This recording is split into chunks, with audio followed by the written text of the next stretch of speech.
Welcome to my classroom. Reading a short story.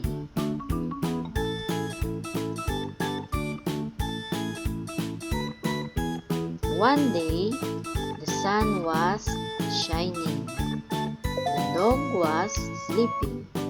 A cat was sleeping too.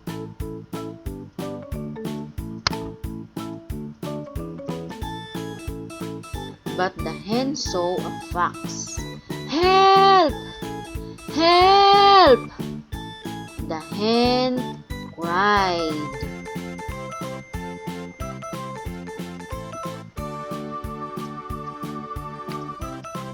The cat and the dog hid in a beam.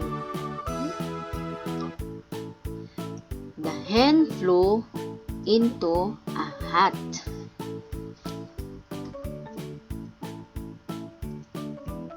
The fox jumped into a beam, and the sun went on shining.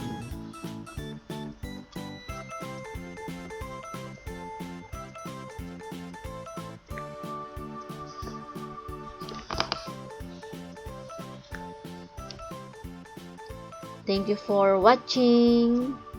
Bye!